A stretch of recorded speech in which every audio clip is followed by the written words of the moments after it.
Okay, so we're going to learn how to solve PLL parity with intuition and no algorithm. So I'm going to set it up with an algorithm that I'll give you at the end. So don't worry right now that I'm doing this too fast because you're not meant to follow. All right, so I've set it up. Now what we're going to do is we're going to use the methods that we learned to solve the last two edges to solve these. So if you haven't seen my edge flipping tutorial or my last two edges tutorial, watch that first, but even if you haven't, this is pretty simple. So all we need to do to fix this is these two pieces need to move diagonally and these two need to move diagonally. And we know how to do that. We've already learned how to do that. So the way we're going to do that is we're just going to turn a slice to split these edges, and then we're going to flip them, which will put this in the correct position, and then it'll move that one up to the correct position. So watch. We just flip that. Now when I move that back, you can see that's solved.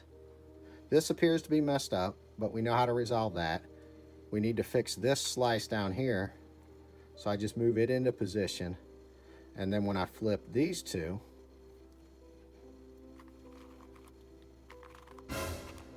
it fixes those and resolves this. So let's look at that one more time. I'll use the alg again. Again, I'll give you this alg at the end, so don't try to follow me and copy me. All right. These need to switch. These need to switch. That's really easy. We learned how to do that. It doesn't matter which slice I turn where. I can start with the top or bottom, and I can go left or right. It doesn't matter. So, for example, I'll go this way now. I'm just going to flip these. And if you look at it, that's going to put the yellow and blue up here where it needs to go. So try to actually pay attention. Don't just write down algorithms and copy people. Actually look at what's happening. So you can see that this piece will move here where it needs to go. And then this piece will move up here, which will put it where it needs to go. So I'm going to take that out with my beginner method flipping. I've flipped it. Now I just restore this slice. I have to keep the top correct and the bottom. That way I can restore all of this.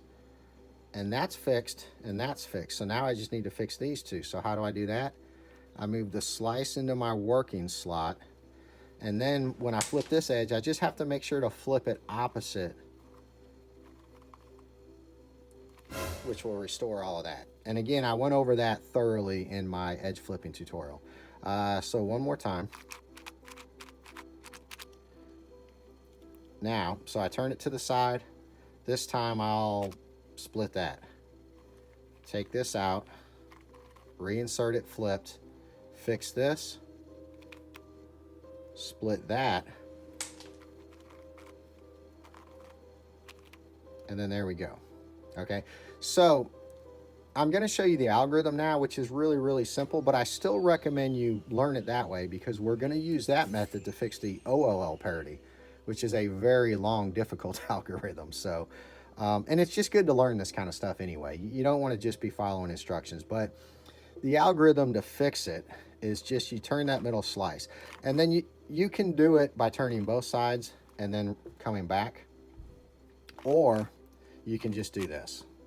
Either way, it doesn't matter. It's just habit. So I turn both, come back, spin the top twice, turn both, come back, spin 2 layers,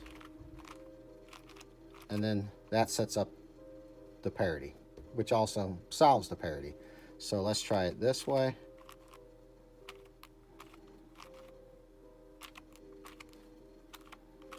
Okay, and that, whether you know it or not, that parity is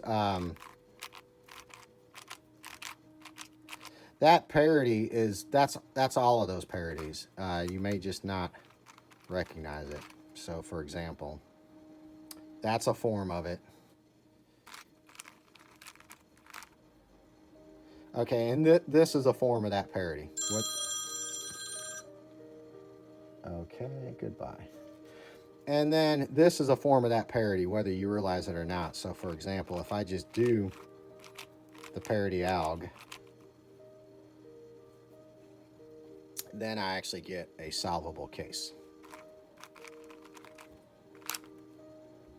Just like that. Okay, so the other parity, so that's a real simple alg for this parity, but go ahead and learn how to do this though, because we're going to use this principle to solve a lot of problems. Okay, and one of the problems is going to be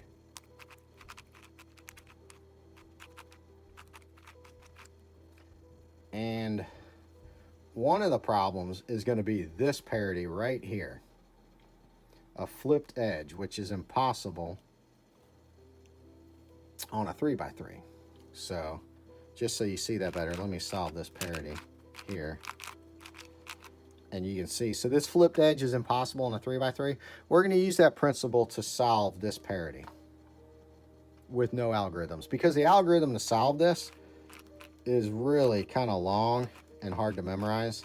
There's a lot of different ones. I use this one just because I can use it on the 4x4 and the 5x5. So that's the only reason. And it's the easiest, in my opinion, of all the hard ones. But I don't know a lot of algorithms. Okay, so we're going to use that same principle to solve this OLL parity. So I realized one thing I should have made clear is that this particular parity can manifest itself in several different forms. So this is the easiest to recognize, where you only have two edges to solve. So for reference, on a 3x3, you'll either have three edges that need to solve counterclockwise or clockwise, or you'll have four edges that need to either solve across from each other or diagonal to each other, but never four clockwise or counterclockwise. So I'll throw some graphics up above to try to illustrate this point, but let me show you how this parity can also show itself in different forms. So for example, if I shuffle the corners, you can see I had two adjacent ones to solve. Now we're back to across from each other. Okay, so now I've got four here to solve, but that's not a case we can have on a 3x3. So for example, the red needs to go here, but this orange needs to go here. The green needs to go here. That's not a standard case.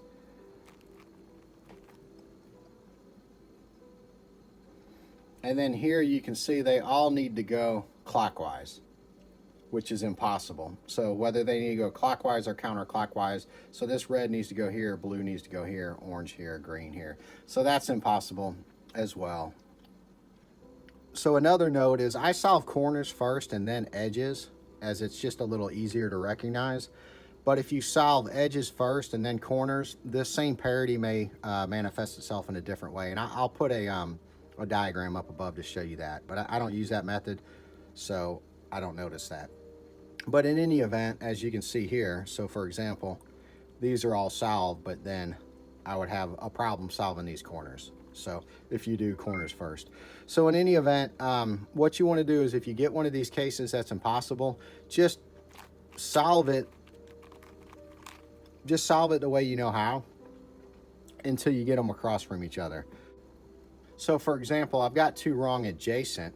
So if I bring this one over here, put this one here to solve and this one here, then they'll be wrong across from each other. So watch that.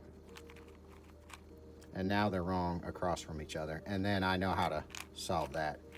So that may be a little confusing at first, but watch that a couple times and just play with it and you'll get the hang of it. So do your parity, whether you do the algorithm or intuitive, either way. And then just play with this. So just get in here and use whatever method you use to shuffle your edges. So you see I have that, and if I just want to reverse that,